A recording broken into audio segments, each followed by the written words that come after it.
નમસ્કાર, આપ જોઈ રહ્યા છો ડે સ્પેશિયલ કાર્યક્રમને. હું છું જય શર્મા અને આજે ખૂબ જ ખાસ દિવસ છે કે જેણે ભારતનું વૈશ્વિક સ્તરે એટલે કે ગ્લોબલી નામ એક સોનેરી પાનામાં ઘડ્યું છે. એ આપણી કલા અને એ છે આપણી હેન્ડલૂમ કલા. અને આ હેન્ડલૂમ કલાને લઈને 7 ઓગસ્ટના દિવસે દરરોજ રાષ્ટ્રીય હેન્ડલૂમ દિવસ ઉજવવામાં આવે છે. એટલે કે આ હેન્ડલૂમ દિવસ માત્ર એક દિવસ પૂરતો નથી, આ એક ઉત્સવ છે કે જેની અંદર આપણે ભારતની સમૃદ્ધ પરંપરા, આપણી શૈલી, આપણી કલા, આપણા કારીગરોનું એક દિલ, એક હાર્ટ કે જેમની આંગળીઓની કરામત, જેમની સૂઝબૂઝ અને તેના કારણે આપણે ગ્લોબલી ખીલ્યા છીએ. આપણે ઘણી બધી વાર ચર્ચા કરીએ છીએ કે કાશ્મીરથી લઈને કન્યાકુમારી સુધી આપણા પાટણથી પટોળા સ્ટોલ હોય કે પછી કોઈ પણ પ્રકારનો આપણો હેન્ડલૂમ બિઝનેસ, એમાં પણ ખાસ કરીને ખાદીને કેવી રીતના ભૂલી શકાય કે એ જ હાથવણાટથી ચાલુ થતું. અત્યારે તો ખૂબ મોટી ટેકનોલોજી, ખૂબ મોટી મેન્યુફેક્ચર યુનિટ્સ, ફેક્ટરીઝ ને બધું આવી ગયું છે, પરંતુ એ હાથવણાટની જ દેન છે કે જ્યારે આપણે અત્યારે આટલા ગ્લોબલી નિખરી શક્યા છે. ખાસ કરીને આ કૌશલ્યનો ઉત્સવ અને આ દિવસનો મુખ્ય ઉદ્દેશ એ રહ્યો છે કે સ્થાનિક કારીગરો છે તેમને પ્રોત્સાહન મળે. છેલ્લા ઘણા સમયથી જોઈએ છે કે વડાપ્રધાન નરેન્દ્ર મોદીએ જે વોકલ ફોર લોકલ, એ તમામ ક્ષેત્રે આપણી જે સ્થાનિક કલા છે જે ગ્લોબલી ઉભરીને આવે છે તેની અંદર વોકલ ફોર લોકલનો પણ એટલો જ મહત્ત્વનો ફાળો રહ્યો છે. જેના કારણે અત્યારે આપણા નાના છેવાડાના ગામના માણસની પણ હસ્તકલા આજે ગ્લોબલી એવોર્ડ વિજેતા બની છે અને તેની માંગ પણ ખૂબ વધી છે.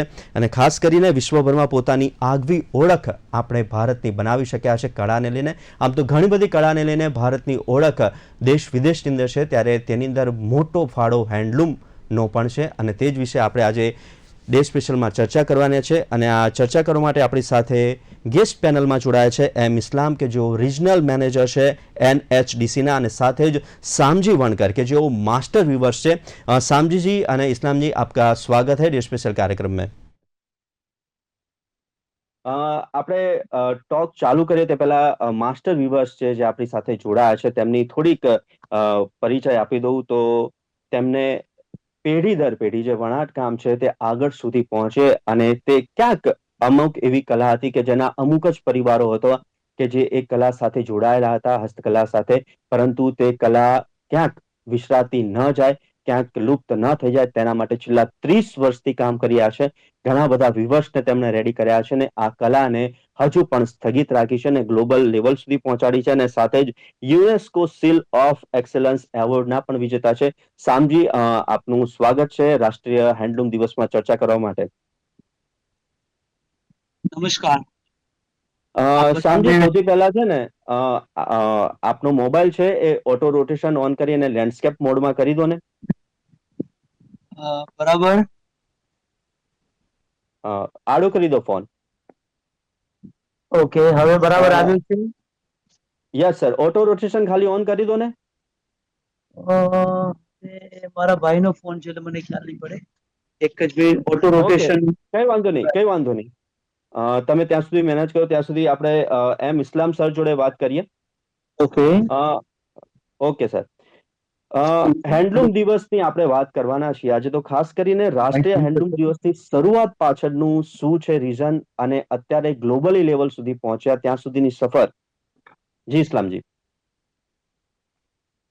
सर सबसे पहले तो मैं माफी चाहूंगा, मुझे गुजराती में ज्यादा अनुभव नहीं है बोलने की, जी जी तो मैं हिंदी में बोलने की ओके परमिशन मांगूंगा ओके। आपसे। जी जी जी जी। तो आपका क्वेश्चन एक बार मुझे अगर हिंदी में बताएंगे तो मेरे लिए जैसे आसान नेशनल हैंडलूम डे, वाई, क्यों अभी इतने लेवल पे पहुंचे होगा। हम और उसको उत्सव की तरह मनाने के पीछे का मेन रीजन क्या है? सर, ये जो नेशनल हैंडलूम डे मनाया जाता है पूरे देश भर में, इसके पीछे की कहानी जो 1905 में जो आंदोलन हुई थी, हमारे राष्ट्रपिता महात्मा गांधी के द्वारा स्वदेशी आंदोलन, उसी को सम्मान देने के लिए, भारतवर्ष के बुनकरों को सम्मान देने के लिए भारत सरकार ने ये नेशनल हैंडलूम डे का घोषणा किया था। ये अभी 12वीं नेशनल हैंडलूम डे है। आपके चैनल के माध्यम से पूरे देश भर के बुनकर और खास करके हमारे गुजरात के शिल्पकारी जो बुनकर भाई बहन हैं, सभी को आज 12वीं नेशनल हैंडलूम डे का हार्दिक शुभकामनाएं मैं देना चाहूंगा।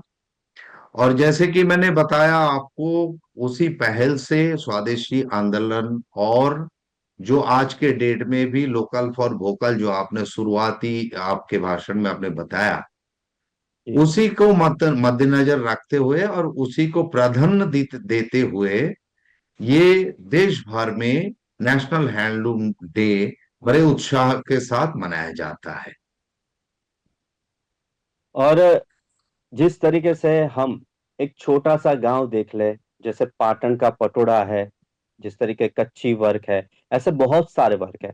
और धीरे धीरे जो ग्लोबली हुए, जिसमें हॉलीवुड स्टार से लेके बड़े बड़े पॉलिटिशियन से लेके बड़े लोग भी धीरे धीरे हमारे गुजरात की तरफ आकर्षित हुए, पूरे देश के जितने भी व्यूअर्स है उनसे आकर्षित हुए। और अभी हम एक ग्लोबल प्लेटफॉर्म पे है कि हॉलीवुड पे भी जितने भी डिजाइनर्स है वहां के लिए भी हमारे जितने भी व्यूअर्स है वो डिजाइन कर रहे हैं, बड़े बड़े सेलिब्रिटीज। और उनको इकोनॉमिकली भी कहीं ना कहीं बैकबोन उनकी स्ट्रांग हुई है, उसको लेकर वो जर्नी को कैसे आप देख रहे हो सर?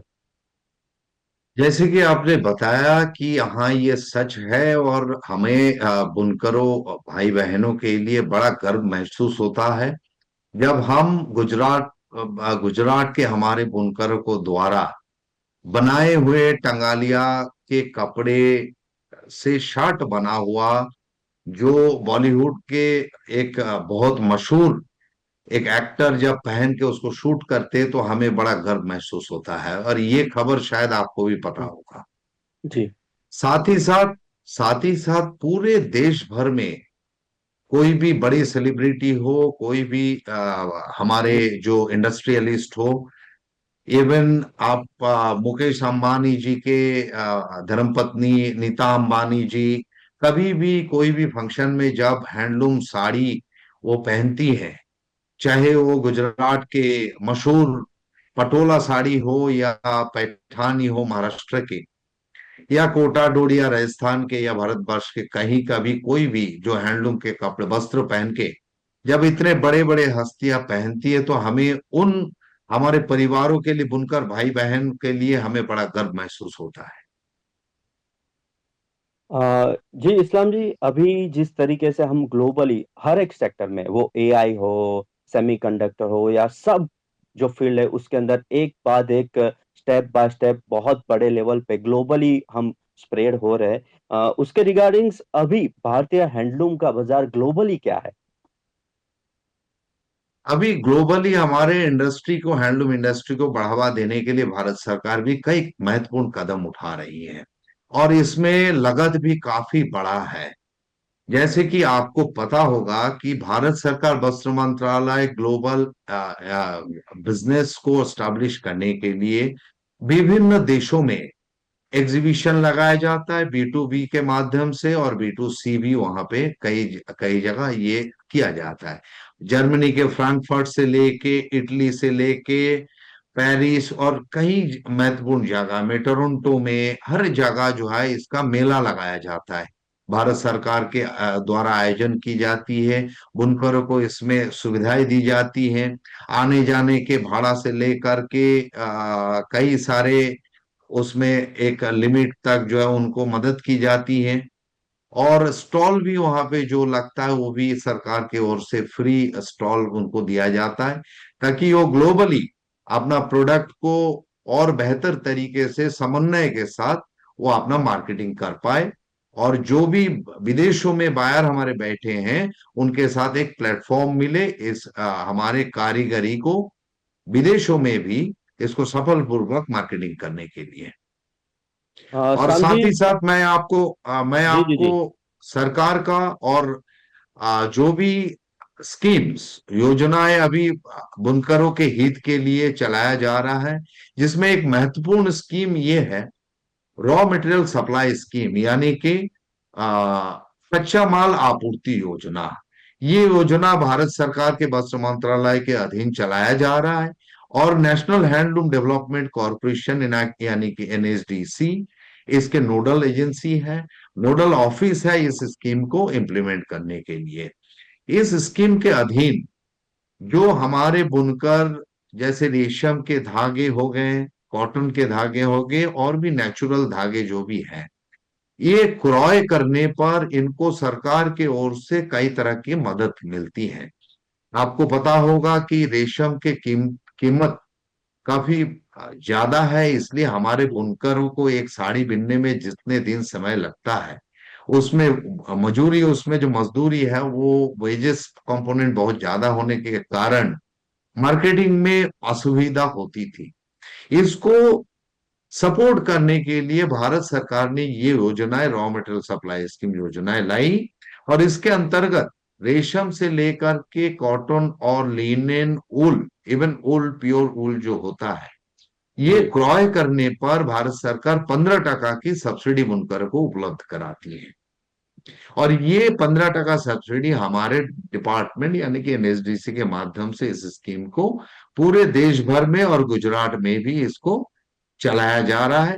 और काफी संख्यक हमारे बेनिफिशियरी इसमें भागीदार है, और जो इस जी योजना का लाभ भी उठा रहा है।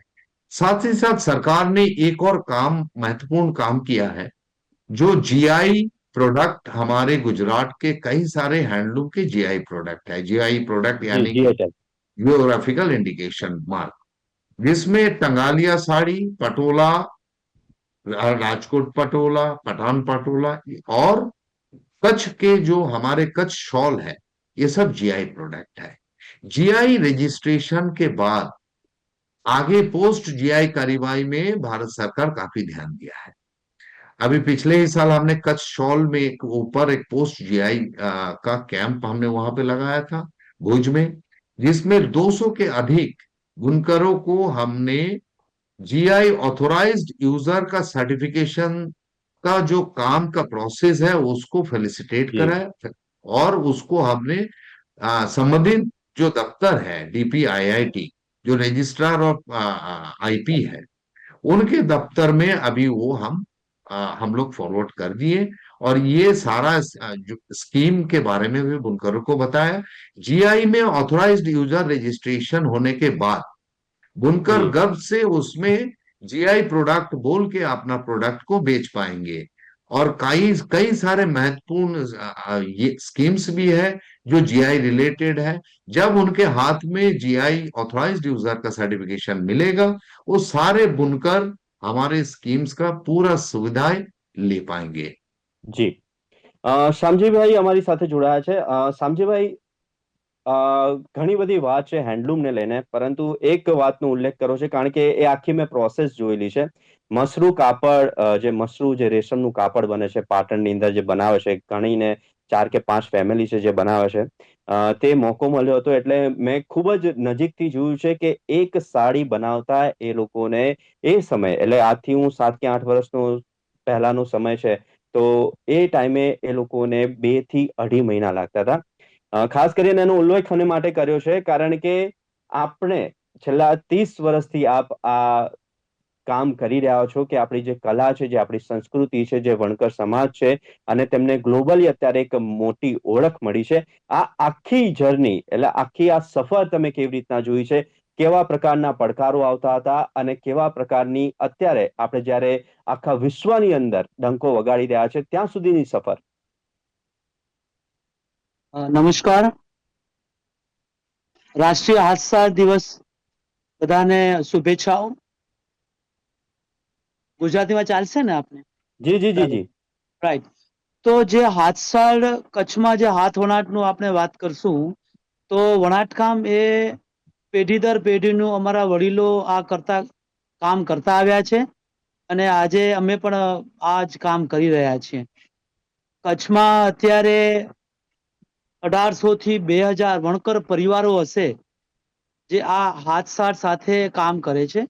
પરંતુ જ્યારે વણકરોની આપણે વાત કરશું ત્યારે આખા કચ્છમાં 8 થી 10,000 કુટુંબો વણકર કુટુંબો સાથે જોડાયેલા હશે કે જે વણાટકામ કરે છે, જે સ્પિનિંગ કરે છે, જે બહેનો ક્યાંક આભલા ભરે છે, અમુક બહેનો એની અંદર ટસલ્સ ફૂમતા બનાવવાનું કામ કરે છે.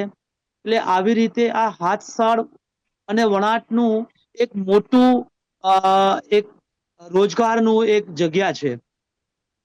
પરંતુ જ્યારે હાથસાળનું આપણે વાત કરશું ત્યારે આ કામ અમારા વડીલો કામ કરતા, જે આજુબાજુના રબારી લોકો, આહિર લોકો, એ લોકોના પહેરવેશ હોય, ધાબળા હોય, એમની પાઘડી હોય, એમના સ્કર્ટ્સ આપણે કહીએ એ હોય, એ બધું એમના માટે કામ કરતા અને એવી રીતે એમનું ગુજરાન ચાલતું. વણકરો પહેલા ખાલી વણાટ કરતા, એની સાથે સાથે ખેતી પણ કરતા અને ચર્મ ઉદ્યોગનું પણ કામ કરતા. એટલે પરંતુ જ્યારે જ્યારે સમય પરિવર્તન થયું 60ના દાયકા 1960 પછી, ત્યાર પછી વૂલનું પણ પરિવર્તન થયું. 60 પહેલા ખાલી દેશી ઊન અને દેશી કપાસમાંથી જ અમે બધા અમારા વડીલો એમાંથી વસ્તુઓ બનાવતા. પરંતુ 60 પછીના દાયકામાં મરીના ઊન આવ્યું, પછી મિલ્સ પણ કોટન પણ આવ્યું, એટલે જે ધાબળા બનતા એમાંથી શોલ બનાવવાનું ચાલુ થયું કે જે સોફ્ટ છે, થોડું હલકું પણ છે. ધીરે ધીરે એવી રીતે એમાંથી ચાદર, ધાબળા, શેતરંજી, બધી ઘણી બધી વસ્તુઓ બની અને અમારા ગામમાં પુંજા રામજીભાઈ, એમને રાષ્ટ્રીય એવોર્ડ 1973માં મળેલો ભારત સરકાર શ્રી દ્વારા. અમારા બાપુજીને 1974માં મળેલો. અને પછી ધીરે ધીરે કચ્છમાં વણાટકામ ઘણા લોકોને એવોર્ડ મળેલા. અમારા ગામની જ વાત કરીએ ભુજોડીમાં, તો અત્યારે સંત કબીર, શિલ્પગુરુ, રાષ્ટ્રીય એવોર્ડ, મેરિટ સર્ટિફિકેટ, આવી રીતે 45 થી 50 એવોર્ડ આખા ગામમાં મળેલા છે. ભુજોડી ગામ 350 વણકર પરિવારો, 150 રબારી પરિવારો સાથે રહે છે. રબારી કુટુંબો એમાંથી ઘેટા બકરાનું કામ, જે ચરાવવાનું છે, ભરત ભરવાનું કામ કરે. વણકર ભાઈઓ એ સ્પિનિંગનું કામ કરે, વણાટ કામનું કામ કરે. એમાંથી અલગ અલગ વસ્તુઓ બનાવે. જે ધાબળાની સફરની શરૂઆત હતી એ ધીરે ધીરે આજે ભારત સરકારશ્રીના સહયોગથી એ અમે પ્રગતિ મેદાન છે, દિલ્હીમાં દિલ્હી હાટ છે, મુંબઈમાં અલગ અલગ એક્ઝિબિશન છે, જ્યારે સરકારશ્રીનું આમંત્રણ આવે સૂરજકુંડ છે, એ બધી જગ્યાએ કચ્છના વણકરો અમે જઈએ, ત્યાં પોતાની વસ્તુઓ વેચીએ, જેનાથી સારું એવું બજાર મળે છે અને જેનાથી આખું વર્ષ અમારું રોજગાર ચાલે છે. શામજીભાઈ, ખૂબ જ હાજી. ઝીણવટ પરી અને ખૂબ જ ચોકસાઈથી કરવામાં આવતી આ કલા. કારણ કે બીજું કંઈ પણ અત્યારે આપણે હેન્ડલૂમની ઘણી બધી ફેક્ટરીઓ ને બધું જોઈએ છે, પરંતુ જે હસ્તકલા છે કે જેની અંદર એક ધાગો બીજા ધાગાથી જોડાય, જે તાર એકબીજાને મળે, ત્યારે માત્ર કપડું તૈયાર નહીં થતું. એક માણસની મહેનત, એક માણસની ઇમેજિનેશન, તેની કલા અને તેનો હૃદયનો ભાવ પણ તેમાં ઉમેરાય છે. તેને લઈને શું કહેશો? કારણ કે વણાટકામ એ એક ખાલી કપડું નથી. જ્યારે એ ખેડૂત એ કપાસ જ્યારે વાવે છે, ત્યારે આખી એની મહેનત ને એના ભાવ એની સાથે જોડાયેલા હોય છે. એ કપાસ જ્યારે એ ડુંડો હોય કપાસનો, એ બહેનોના ઘરે જાય, એમાંથી બહેનો જ્યારે એમાંથી જે કપાસને સફાઈ કરી, જે એમાંથી દોરો બને, એક દોરો બન્યા પછી એને રંગાટ થાય. રંગાટ થયા પછી જ્યારે એ કપડું સાડ ઉપર આવે, એટલે આટલા બધા લોકોનું એની અંદર ભાવ જોડાયેલો છે. અને જ્યારે આજે પણ અમે એક કપડું બન્યા પછી જ્યારે અમે એક ગ્રાહક તરીકે જે એને જ્યારે કપડું આપીએ છીએ, ત્યારે અમે તો એને કહીએ છીએ કે આ કપડું ખાલી માત્ર કપડું નથી, એક એનું જીવનભરનું સંભારણું છે. એટલે એ જીવંત કપડું છે આખું. અને એ લોકો જ્યારે વાપરે છે ત્યારે એને એવું નથી કે કપડું વાપરીને આમ થોડા દિવસ વાપર્યું ને એ આમ ફેંકી દે છે. એનું કપડું જ્યાર સુધી એ સારામાં સારી પોઝિશનમાં છે ત્યાં સુધી એ કપડું સંભાળી બહુ જ સાચવીને રાખે છે. ને આજીવન અત્યારે તો એવા અમે શોલ ને દુપટ્ટાસ ને સ્ટોલ્સ બને છે કે જેને આપણે ઘરેણા જેવા કહેશું. એક જનરેશન છે બીજી જનરેશનને પાસ કરે છે, એટલે એક જીવંત કપડું બને છે. શામજીભાઈ, તમે જીવંત કપડાની વાત કરી તો હજુ પણ મારી પાસે કચ્છની જ મારા મમ્મી પપ્પાના લગ્ન થયા ત્યારના સમયની એક શાલ છે, અને હજુ પણ એ ક્યારેક નવરાત્રીમાં કે ક્યારેક ફંક્શનમાં હું એ પહેરું છું. એટલે ખૂબ ખૂબ અભિનંદન. અને તમે જે વાત કરી કે એ માત્ર એક કપડું નથી કે હેન્ડલૂમ થઈ ગયું કે વણાટ કામ થઈ ગયું, તેની અંદર કેટલો પરસેવો રેડાયો છે, કેટલી મહેનત રેડાયો છે, કેટલી લગન હોય છે. કારણ કે અત્યારે તો સૌ કોઈ ફેક્ટરી અંદર કાપડ તરત ને તરત રેડી થઈ જતું હોય છે, ઓટોમેશન ઉપર જતો હોય છે, પરંતુ એક એક તાર જોડીને જ્યારે આખી સાડી કે સ્ટોલ બનાવવામાં આવે ત્યારે મહિનો દોઢ મહિનો વહી જાય છે. અને તેની લગન, તેની માટેની પેશન છે, તે અત્યારના હું માનું ત્યાં સુધી લોકો એ સમજી નથી શકતા. અને જે લોકો સમજે છે તેને એક સંભાળા तरीके તેમની સાથે अवश्य રાખે છે. इस्लाम जी, जिस तरीके से सर ने बताया हमें कि एक प्रोडक्ट, जिस तरीके से जो पहले मशीनरीज नहीं थी, एक प्रोडक्ट एक बनने में 1.5 से 2-2 3-3 महीने लगते थे, और वहां से लेके अभी तक का पूरा ग्लोबल, जिस तरीके से हमने आपने मार्केट बताया, सरकार की सहयोगिता दिखाई, सरकार ने जितने भी व्यूअर्स हैं उन लोगों को आने के लिए कितना बैकबोन उनकी मजबूत की, उनको कितनी सारी जगह पे प्लेटफॉर्म दिया, क्योंकि सबसे बड़ी चीज है प्लेटफॉर्म। क्योंकि जब तक हमारी आर्ट्स को, हमारे लोगों को प्लेटफॉर्म नहीं मिलेगा, वो ग्लोबली बाहर नहीं आएंगे। पर अभी हम ग्लोबली बाहर आ गए। फैशन इंडस्ट्री में जिस तरीके से सब लोग कहते हैं फैशन इंडस्ट्री पेरिस है, लंदन है, तो वहां पे भी अब हमारे इंडियन स्टोर है। ये पूरे ग्लोबलाइज को आप किस तरीके से देखते हैं, थोड़ा सा बताइए। जैसे कि इन्होंने बताया कि हाँ, ये बात सही है कि ये जो प्रोडक्ट एक गांव में बने हुए, जो पहले उसके बाहर नहीं आया करता था, शुरुआत वाले दौर पे अगर हम देखें तो उसमें कपड़ा लोग बिनते थे अपना खुद की पहनने के लिए, घर में कपड़ा बनाया जाता था। इसको कमर्शलाइज करने के लिए होने के बाद और भी कई तरह के जो भी मदद इसमें दी जाए, करने के बाद इसको अभी ये लोकल से ग्लोबल तक हम पहुंचने में कामयाब हुए। जैसे कि इन्होंने, हमारे श्याम जी भाई को भी पता होगा कि शुरुआत वाले के जो भी टेक्निक यूज होता था और आज के दिन में जो भी टेक्निक यूज हो रहा है, जो नए नए तकनीक आ रहा है, जैसे हम अभी जकार्ड में भी चले आए जमाने में, इवन हैंडलूम में हम लोग अभी जो आपके हाई इंटेंसिव जो इलेक्ट्रॉनिक जकार्ड, वो भी जी। कई जगह यूज हो रहा है। तो इस तरह के जो लूम को भी हमारे भारत वस्त्र मंत्रालय के अधीन वीवर सर्विस सेंटर, जो एक डिपार्टमेंट है, जो डेवलपमेंट कमिश्नर हैंडलूम ऑफिस के सबऑर्डिनेट ऑफिस है, वो लोग भी कई तरह की ये जो टेक्निकी सहायता या नए नए टेक्निक लाने में मदद जी। कर रहे हैं, जिसमें जिसमें नए नए तरह के हमारे जो भी टेक्निक है, इंक्लूडिंग जो आपका जकार्ड की बात हमने करी, या ड्रॉ बॉय बोले, या जो भी उसमें मोशन यानी लगाए हमने। सर, जितने भी हो सके उतनी मेहनत एनएचडीसी डिपार्टमेंट कर रहा है कि जिस तरीके से हम वोकल से लेके ग्लोबल तक पहुंचे और उसके अंदर आगे से और ज्यादा आगे जाए, और ग्लोबली सब जगह हमारे स्टोर देखे जाए और बने जाए और निर्माण किए जाए, उसके अंदर काम करे। इवन पीएम मोदी भी वोकल फॉर लोकल को लेके पूरे वर्ल्ड के अंदर हमारी एक एक छाप छोड़ते जा रहे हैं। बहुत इसके ऊपर डिस्कशन हो सकती है, बातें हो सकती है, पर एक टाइम लिमिट है, इसके लिए आपको मैंने रोका बीच में, सॉरी। पर बहुत હેલ્ધી ચર્ચા રહી એ અમારી, અને ખાસ કરીને શ્યામજી જે આપ અમારી સાથે જોડાયા તે બદલ ખૂબ ખૂબ આભાર. धन्यवाद, धन्यवाद। ધન્યવાદ ધન્યવાદ.